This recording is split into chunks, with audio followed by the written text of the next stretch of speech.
It's your host, Kilo, and we are back for another episode of the regular podcast on the regular network. It's real.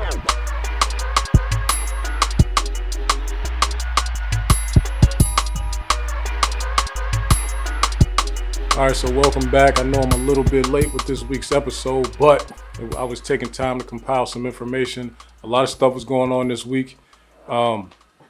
Most of it is, messy. I really don't feel like talking about it, but I will just give a brief overview of it. Before we get into anything, though, make sure you subscribe to the channel, hit like, comment, share the videos, share the entire page, the channel, and make sure you hit the notification bell next to the subscribe button so that you can get notified anytime we release content on the platform. Again, we're trying to get the numbers up. We're on the road to 5,000 subscribers right now. You know, it's been a slow roll, but we're getting there. We'll get there. You know what I mean? Let's get right into it. One of the bigger topics that happened this week was the BET Hip Hop Awards. And one of the biggest awards where conversation was started around was the Song of the Year award. And that was won by Lotto for Big Energy. I feel like it might have made more sense to people if the Big Energy remix won, but it didn't. Just the regular Big Energy song by Lotto won, and that caused a little bit of an uproar, which was spearheaded by Kodak Black of Pompano Beach, Florida. And he felt like Super Gremlin should have won the award. And I feel like a lot of us feel the same way. I haven't really even seen anybody who agreed with who BET gave the award to, which was Lotto. And salute to Lotto. There's no hate, but everybody knows that Super Gremlin was a far bigger song and more impactful song this year than Big Energy. As good as Big Energy was, Super Gremlin is Super Gremlin. It was so good that even you, Lotto, decided to do your own remix to the song. Like, that's how good of a song it was. And Kodak went on a little bit of a rant. You know, he was talking crazy. But this is what Kodak does. He was talking crazy. And for the most part, when Kodak goes on his rants on social media, a lot of people do not take his side. He says things that are not PC, politically correct. He says things that a lot of people are rubbed or are offended by. This time, he said some offensive things, but he was so correct that people ignored that. They didn't even care. You know, he was still offensive, but he was so right. His song was snubbed so bad that people pretty much overlooked the insults he threw at Mulatto. At Lotto, Big Lotto. Sorry, she changed her name, right? So I feel like this is just proof. And this is not proof because this has been around this has been happening for some years now. BET is really dropping the ball, really, when it comes to their award shows. Essentially, right now, what it's looking like is BET is just the face version of the Grammys. And not to say that it's just a black award show. It's not a black award show. It's pretty much the Grammys with black people in charge. And they still have the same agenda as the people at the Grammys. That's what it feels like to me. They're still just giving the awards to the most visible, or they're giving the awards to the people who fit whatever agenda they're pushing at that time. You know what I mean? And I feel like it's very evident. I feel like it's been evident for a few years now. And some of this stuff is not really making much sense. And this is why a lot of people don't watch the BET Awards and why a lot of stars don't show up. It's because it doesn't feel like it's for us anymore at all. There was a time when I was growing up and I started watching BET Awards when it first happened, probably like 2000, 2001. There was a time when all of the biggest black stars and entertainers were at the BET Awards. Like, pretty much, I can't even think of, when I was growing up, I can't think of who wasn't showing up. Pretty much everybody was there. They used to have Michael Jackson used to be there. Whitney Houston, like everybody. Jay-Z, Beyonce, they all used to come. When it sold and they started to kind of be more agenda-based than music-based, you know, people stopped messing with it for the most part. So I think now what's going on is BET is very anti-street artists, right? And the street artists are the hottest. They're the biggest things going right now when it comes to rap, drill, trap, whatever you want to call it. They're the hottest people out right now. So for the street artists to not be shown love, it looks like BET is kind of shunning them and trying to stay away from them or outcast those guys. Now, I do understand the method of saying that we don't want to give light to anything that's negative on that level, but BET has a lot of negative stuff on the network, and they still have a lot of street rappers up there. But they, on the hip hop awards, they have the street rappers that are more corporate, that have separated themselves further and got more successful and gotten away from the streets. But if you want to be an accurate hip hop award show, you need to have what's actually going on at that moment. Not to say Glorilla, not to say Lotto, not to say that these people are not going on right now, but it seems like you as a street artist, as those street artists have to have major, significant connections in the corporate world with people who get down with the system to even get up there. And that's not to say that Yo Gotti has gotten down with the system, but he has ingratiated himself with the larger corporate music industry. So of course, all of his artists, they get shown love up there, but it's not, they don't show a lot. Like, there's no way, to me, BET shouldn't be doing everything they need to do to make sure NBA YoungBoy is at the award show. With the amount of music he drops, he should be in pretty much every category. With the amount of success he has, he should be winning multiple awards pretty much every year over the last 4 years at least. He's way too successful, but because of what comes with his name, y'all don't want to show him love. Kodak Black also, one of the biggest artists out, but he has one of the biggest songs of the year, period, in all genres. And for some reason, he loses Song of the Year when it's like he's the clear favorite. And it really doesn't even make sense. Even the song that they chose to give the award to is probably fourth in the category. So I feel like BET is really dropping the ball, man. Y'all are not really showing no love to the up-and-coming New York drill people. Y'all didn't ever really show love to the Chicago drill scene like that. A lot of the guys out of Florida coming up right now, like, y'all are just completely dropping the ball on keeping up with the young people. When I was growing up watching BET Awards, it was always current. As a kid, I saw my favorite artists on the BET Awards. I didn't feel like, oh, this is just for old people. If you're a 10-year-old or a 12-year-old kid right now, pretty much nobody on the BET Awards is anybody that you listen to. Pretty much none of them, right? That's a problem. You can't be about the culture, but only be about the culture for a certain age group. The culture is vast and very broad in age range. So you gotta be able to appeal to everybody from top to bottom. Again, when I was growing up, we as kids watched it. My grandmother watched it. There was stuff for all of us in one show.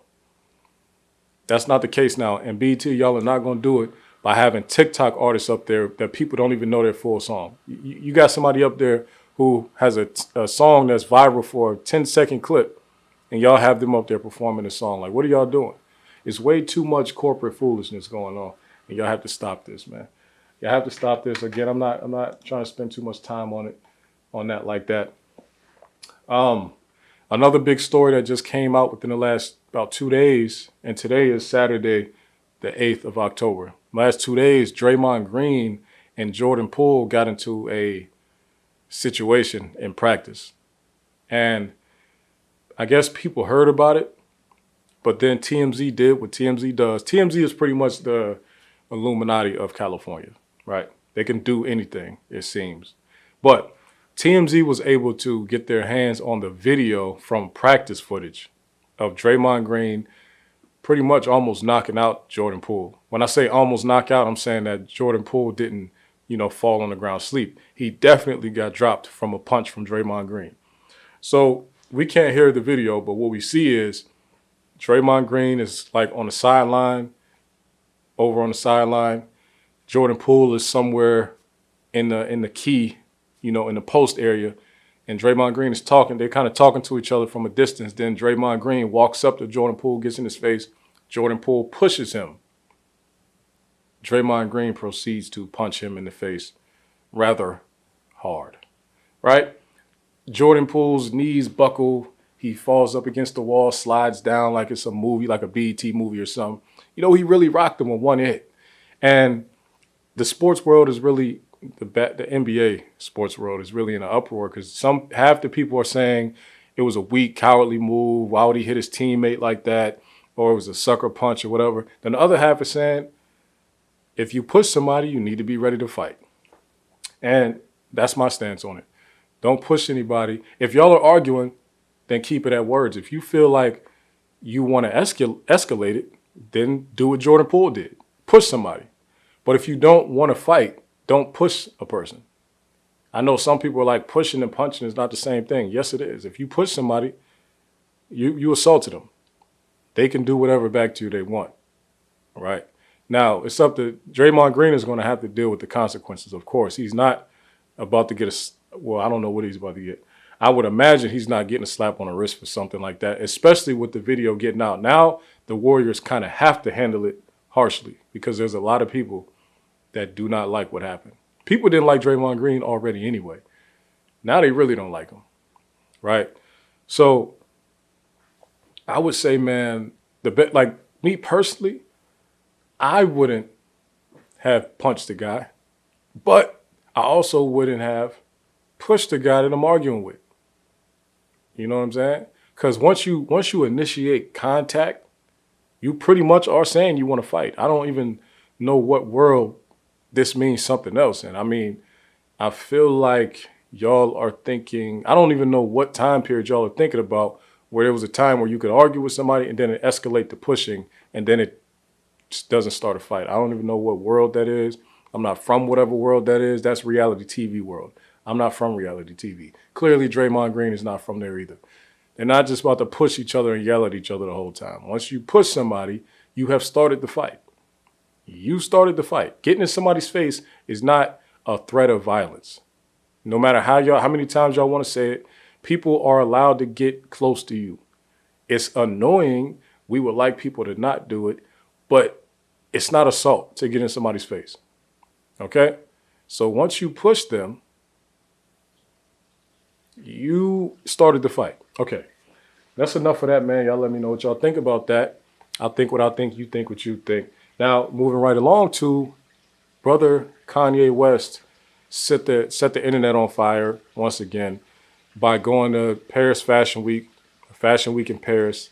He and Candace Owens were wearing shirts. I like the name that Diddy gave her. He called her Karen Owens. I don't agree with that, but it's funny though. Anyway, Kanye and Candace Owens went to Paris Fashion Week in shirts that said White Lives Matter on the back. And it like pissed everybody off pretty much. Some people didn't care. It pissed some people off. And then other people said, y'all just don't understand the meaning. I really don't care what the meaning is. Whatever Kanye is doing, it's on him at this point. I've been saying for the last decade or more that Kanye had a plan to infiltrate the system that he's trying to infiltrate and a lot more systems. And he's executing it right now. So everything he's doing, I think, is towards his plan, his original mission from like 15 years ago. But a lot of the stuff that he's doing is throwing people off. It's confusing. It's making them look cooned out. It looks crazy to people. I think it looks crazy also. But I still think that it goes towards him doing what he was trying to do, which I have an idea what I think he's trying to do. I won't say it on here, but I have an idea. I think a lot of the stuff he does looks ridiculous, but I also think from what I think the plan is, everything he's doing is still in line with the possibilities, okay? So, Kanye, you're going to look crazy. Hopefully you don't give up on what you got going on, but people are slandering you for rightfully so, okay? You're looking crazy out here. Then Kanye went at Diddy and Boosie because they made comments on the White Lives Matter shirt. Listen, man, this is all for show. Of course, nothing is, it means nothing. Nothing is going to happen. There doesn't really need to be any deep dives on any of this foolishness. Now, I will say, I know some people are more into these hip hop culture and social media, popular culture topics and everything like that. I'm into this stuff too, right? But I'm talking about it live on Twitter as this stuff is happening. So if y'all want to get my full opinions on some of this stuff, follow me at The Reg Podcast on Twitter. That's where I talk about it. Then I talk to Lucy about it. Like, I feel like I'm talking about it all week when this stuff is going on. So that's why when I do the podcast, I don't spend like a whole lot of time on the pop culture stuff because I've been talking about it And I'm just sick of talking about some of this stuff over and over again. So that's my take on all that pop culture stuff. Now, to get into the meat and potatoes of this episode, I want to start out by saying, please do not be fooled by anything going on in this political landscape right now. A lot of people are pandering to black people, but they're not pandering to us in ways that will actually help us. They're pandering to us by using celebrities. Once again, they love doing this. They pander to us by using celebrity. Hold on. I can't believe y'all fell for that Bill Clinton shit. Excuse me. That Clinton thing, that playing the saxophone back in the day. Like I was an infant back then, a toddler. Y'all fell for, like y'all was calling that man a black president because he played the saxophone. Again, in 2022, please stop falling for these political games that make black people think that some politician is actually doing anything on the federal level for black people. They never have anything for black people. They have policies for all people. And then they highlight, hey, black people, this is a thing for poor people. Y'all are poor. Put it together. They like try to do the, hey, put two and two together thing for us instead of just saying specifically, this thing is for black people. Because just because a black person is no longer poor does not mean they didn't struggle and suffer from the same racist, oppressive bullcrap that the rest of us had to go through. All right? So let's stop it. Black people, let's not fall for this foolishness. All right? Let's get right into it, man. There is a lady named Dr. Dania Francis, and she got with a team, and I'll just read the name of the people because it's important to shout them out. Derek Hamilton, Thomas Mitchell, Nathan Rosenberg, and Bryce Wilson Stuckey. They pretty much came together to do a study, and that study was to find out how much wealth the black American community as a whole has lost due to the loss of land in America in the 20th century. So the study is pretty much from 1920 up to 1997. So pretty much most of the 20th century, they wanted to look at how much land have black people lost, and then what is the value of the land lost. Let's get into it. Now, I'll tell you where you can find it. At newrepublic.com, there's an article, and the headline is How the Government Helped White Americans Steal Black Farmland. It's a nice article. I would say it's a long article. If you read online articles, it's a pretty long article, but it's heavy. There's a lot of good stuff in there. There was a once thriving black middle class based on farm ownership, but during the 20th century, the USDA helped erase the source of wealth. So there's a book called Color of Law, right? And it talks about de facto segregation or de facto racism versus de jure racism. De facto is kind of like it wasn't the law doing it. It was just random citizens out here being racist, and it wasn't a structure, it wasn't a system, and it's kind of subjective and it's hard to prove, right? De jure, or I don't even know if I'm saying it right. De jure. I've said de jure. De jure, like DE space JURE. De jure racism is when it's pretty much codified, where there are laws that support it. There are laws that structurally enhance the racism, or there are laws that flat out are racist themselves, and lawmakers that enforce laws in racist ways to where there's no way for black people to avoid the racism. With the whole de facto thing, it's like, okay, it's de facto racism. Like there's a neighborhood that, where the white homeowner won't sell you a house. Okay, just move to another neighborhood and you escape it, right? With the de jure racism, it has, you can't, like black people can't get FHA loans, period, anywhere in the country. It's law, right? So that's the difference between the two. And this article here by Dania Francis shows you how the USDA used racist policies and use racism in how they decided who to give loans and aid to when it came to farm ownership in the 20th century. This is very heavy, man. I want to go through and read some of this stuff because man, it's tough. The Office of Civil Rights at the Agriculture Department is located on the third floor of a building named after a white supremacist. The Jamie Whitten Building, named in 1994, honors a member of Congress who started his career by eliminating a federal agency because its studies encouraged racial intermingling, and ended it by referring to Mike Epsy, a black member of Congress and future Secretary of Agriculture, as a boy. Whitten's prejudices were reflected in the policies he supported: floods of cash for wealthy white farmers and next to nothing for black farmers. Okay, so Jamie Whitten is the guy who is pretty much he is the most important factor in the USDA's history of discrimination against black farmers, okay, according to this report. And they give you a lot of proof as to why they say this. In a typical year in the 1960s, writes James Cobb, he's a historian, Whitten secured $23.5 million for wealthy farmers who made up 0.3% of his district, and just $4 million in food stamps for the 59% of his district that lived below the poverty line.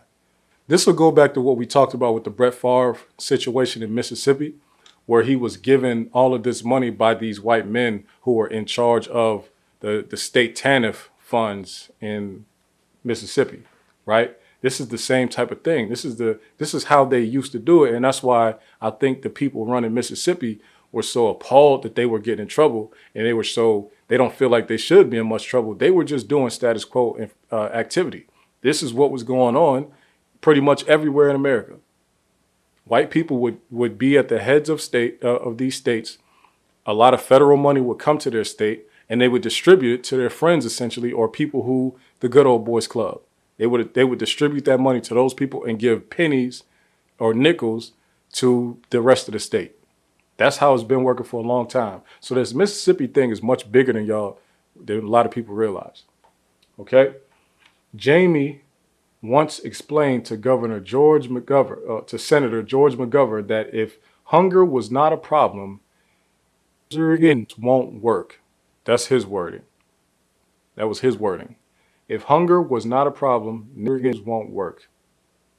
That's a quote. YouTube, you don't demonetize me for that quote. I'm quoting Jamie Whitten. Okay? This stuff is disgusting. Black farmers not only lost out on these massive subsidies, so pretty much like they were given all of the money set aside for farmers, period, in the country. It was all going to white people, pretty much, right?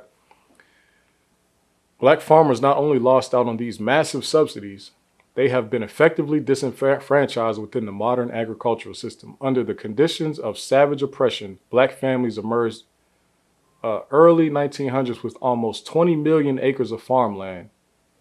That was the most we ever had. So 20 million is the most black people in America have had, period. So we didn't continually get more and more and more as time went on. We have been losing it at a ridiculous rate.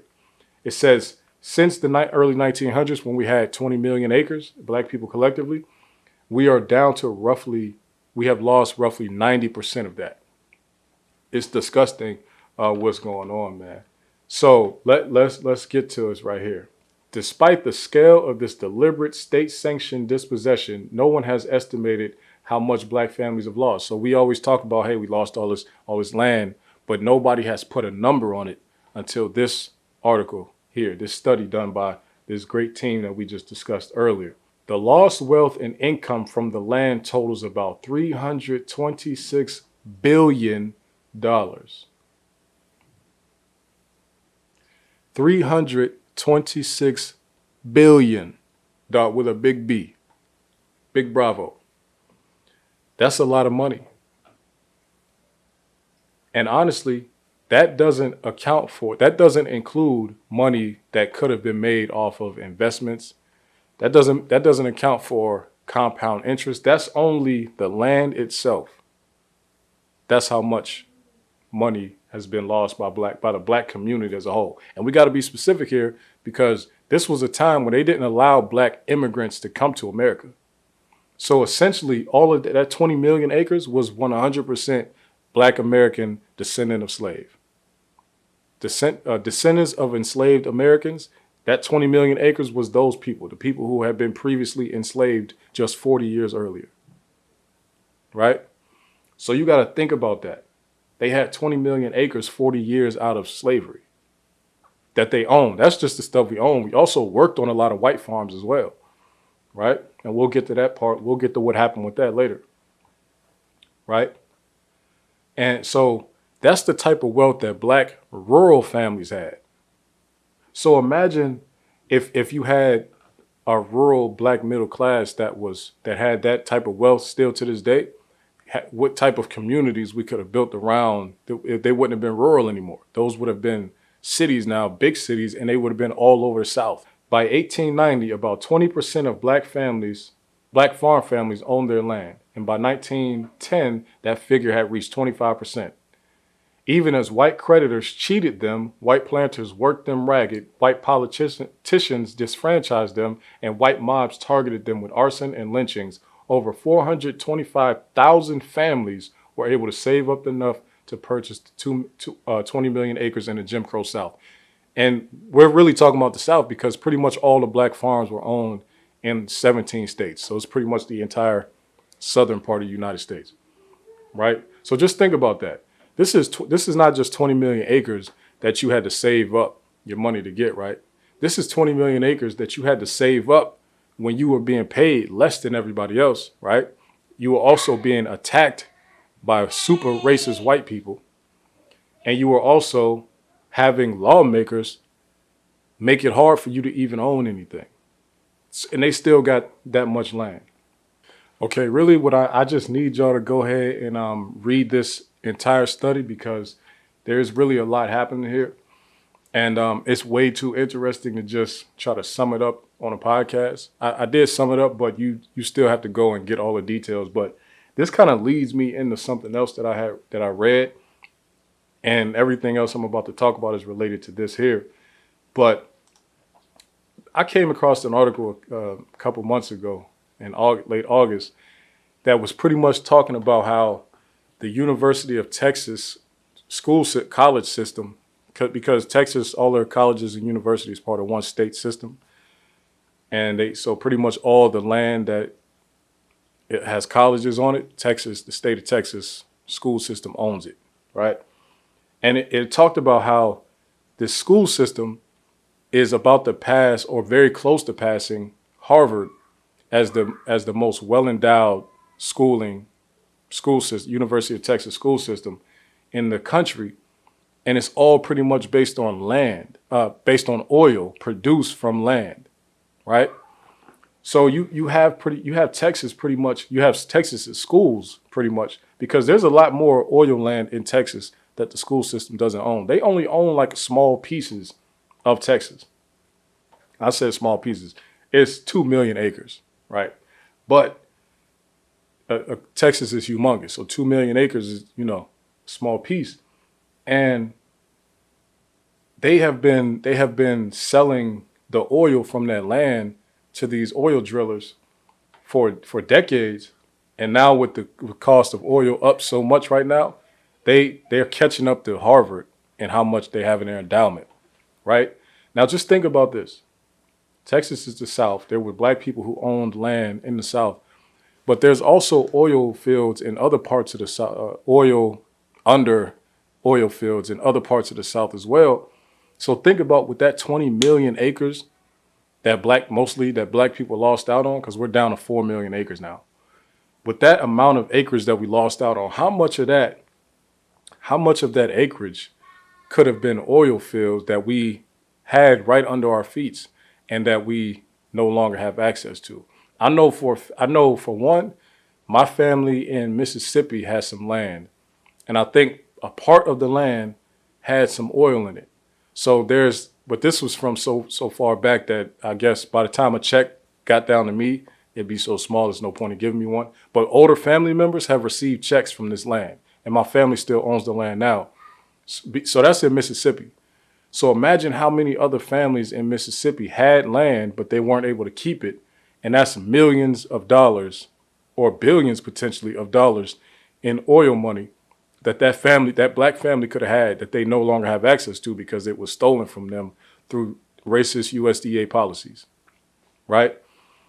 And that's just one example of what we're talking about here. You know, I saw people attempting to bring up how the American Rescue Plan was supposed to help out black farmers or whatever, right? But it got halted from some policy. It got put on hold from some policy members who thought it, or some white farmers who thought it was discriminatory, and they thought it was, you know, racist. So Biden said, you know what? Okay, we'll get rid of that and let's go forward with this American Rescue Plan. And I just want to read to y'all, because this is all tied back to everything we're talking about when it comes to politics. EDA awards, and EDA is the U.S. Economic Development Administration. EDA awards $3 billion in American Rescue Plan funding for transformative economic development projects across the country, right?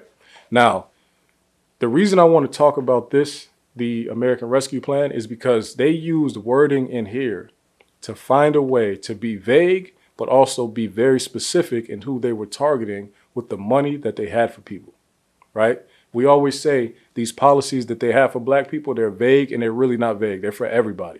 So they're not for black people at all. It's for everybody, and they hope black people will get some, right?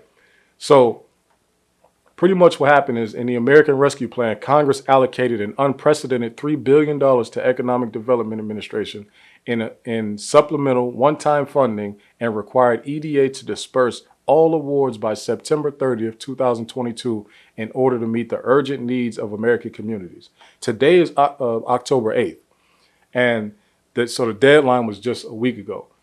And it looks like the EDA was celebrating because they said they met the deadline. They awarded all $3 billion has gone out. It says, with deep gratitude to its partners, industry, and communities across the country, EDA is proud to share that across 780 grants awarded through 6 innovative programs, EDA has completed $3 billion in transformational American Rescue Plan investments. So all that money that came from the Biden administration, they pretty much completed the mission and they gave all of it out, right? 780 grants, $3 billion worth. I just want to tell you, okay, the American Rescue Plan programs include, now remember I said they had some USDA policy that was supposed to help black farmers, but it got put on hold from white farmers, so it just went away, right? So black people didn't get anything. Here we go. The EDA American Rescue Plan grant programs include Build Back Better Regional Challenge, the Good Jobs Challenge. Well, let me read how much was allocated for each initiative. Okay, the Build Back Better Regional Challenge has $1 billion awarded to 21 regional coalitions, each of which received $25 billion and $65 million to transform their regional economy by growing an industry sector. Okay, that's the first program. Second program is Good Jobs Challenge. That's a $500 program, and it's for 32 industry-led workforce training partnerships. I actually think I was in one of those. I don't know, but I'm assuming. The third program, Economic Adjustment Assistance Program. That's also $500 million, right? Indigenous Communities Program is a $100 million program. Let me read this whole thing. Indigenous Communities Program, $100 million awarded to 51 grantees to support economic development projects in indigenous communities for similar types of projects as described under Economic Adjustment Assistance. Across all 6 American Rescue Plan programs, inclusive of the Indigenous Communities Program, EDA awarded a total of 127 grants totaling $448 million to support indigenous communities. So not only did they have $100 million set aside for the indigenous community, that's the Native Americans, specifically for them, it's called Indigenous Communities Program, right? They gave them another $348 million from the other programs to Okay. The fifth program, Travel, Tourism, and Outdoor Recreation Program. That's a $750 million program awarded to 185 grantees to help support regions hit hard by declines to these industries through projects to build new tourist attractions. So they removed helping black people out specifically, but they're giving $750 million to recreation, museums, parks. And number 6, statewide planning, research, and networks. That's $1 million planning grants go to each of the 59 U.S. states and territories, and $31 million to 14 research and networks grantees. Okay. So our government, who specifically has been telling black people they can't do anything directly for us, and Kamala Harris saying, no, I'm not doing anything just for black people. So I'm not going to sit here and say I'm going to do something that's only going to benefit black people. No. Let's really be clear about that. Has figured out a way to do things just for Native Americans, and nobody else is allowed to even touch it. And not only that, some of the money that was allocated to other things, they even gave a very large percentage of it to Native Americans as well, on top of the set-asides for the Native Americans. Okay, so if there's only 6 programs for this American Rescue Plan, and one of them was for just one group. Let me tell you something about the Build Back Better. So Build Back Better is like the slogan that they were using in this Biden campaign, right? And it clearly tricked a few people. Part of that money went to $300 million coal communities commitment. Now, remember I told you, Build Back Better, the Build Back Better Regional Challenge was a $1 billion program, right? They gave they set aside $300 million of it for coal communities. Let me tell you which communities are coal communities. There's only a few of them. Coal communities are in Alaska, New York, Oklahoma, Pennsylvania, and West Virginia. Not the entire state, but small communities in those states have coal mines, right? And as you can imagine, those are rural white towns. There's no big cities that are built around coal, right? These are super rural white cities. I want to read some of this, and you'll see why I'm bringing up coal in a minute, right? The U.S. Economic Development Administration's Coal Communities Commitment was designed to allocate $300 million of its $3 billion American Rescue Plan appropriation, specifically with $200 million from the Economic Adjustment Assistance Program and $100 million from the Build Back Better Regional Challenge, to support coal communities as they recover from the pandemic, to help them create new jobs and expand opportunities for the businesses and people there. As a result of robust demand, EDA has significantly exceeded this commitment, allocating $551.8 million of funding to coal communities across its 6 American Rescue Plan programs. This funding includes $208 million and 89 projects and $242 million across 9. I don't even want, this is really kind of disgusting a little bit. Now, I just told y'all there's no big cities built around coal communities. Coal communities are rural, white towns. There's no black. Have you ever heard of, don't let me speak for it. You tell me, have you ever heard of a black town where it's full of coal miners? This is just what we do. I know some black cities that are steel mill towns. I know some black cities that are fishing towns, boats, all that type of stuff. I know some black cities that are like good truckers towns where a lot of truckers live out of. I don't know any, y'all tell me again, I don't know any black towns that are built around the coal industry, okay?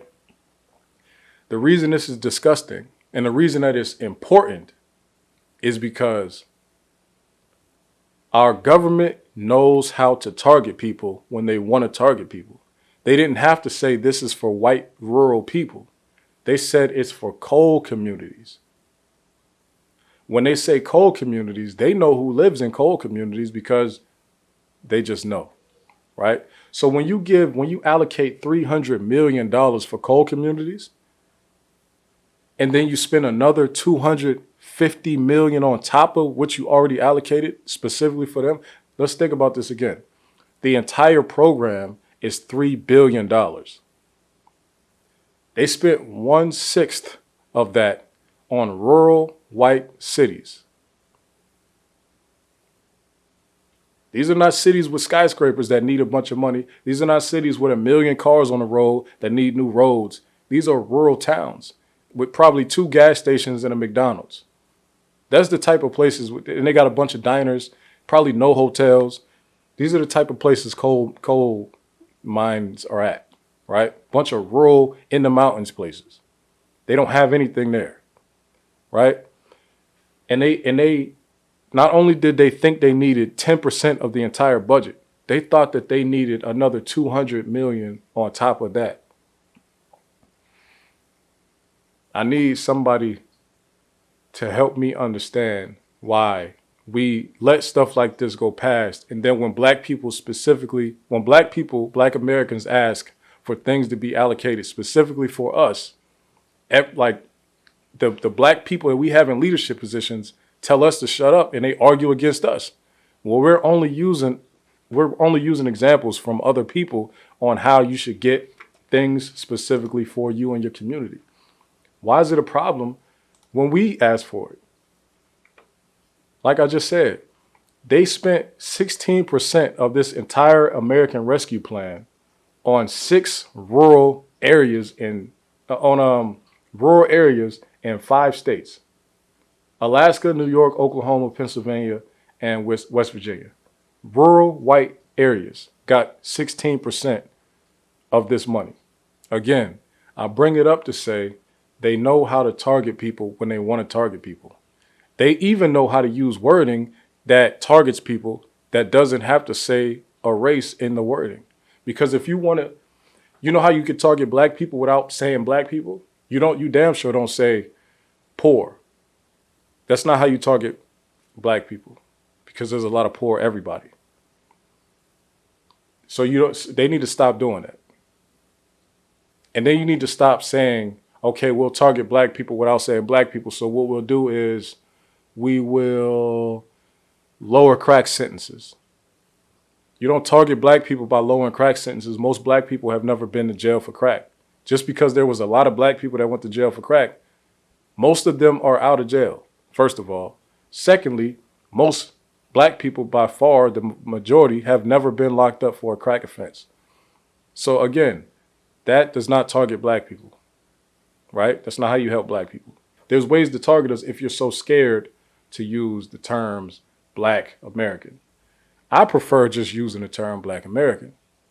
But if you don't want to do that, you can target us very easily. You can say, you can figure out what's common between Atlanta, DC, Chicago, Detroit, Memphis.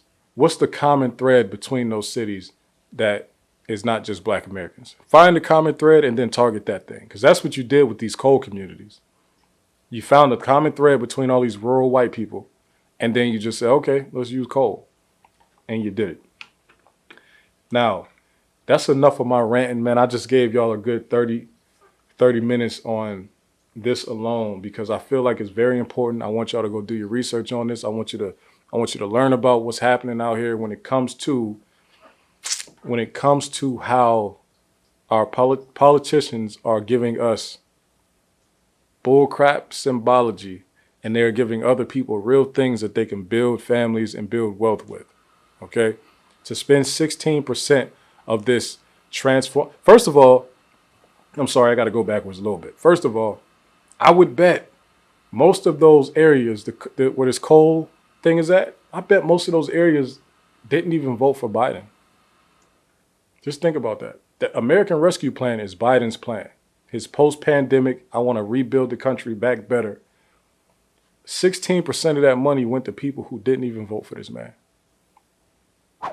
That should tell you that they are race first. They are not politics first. They are not anything else first. They're not sexual identity first. They are not class first. They are race first. They don't care who you voted for. You're white. They're going to take care of you.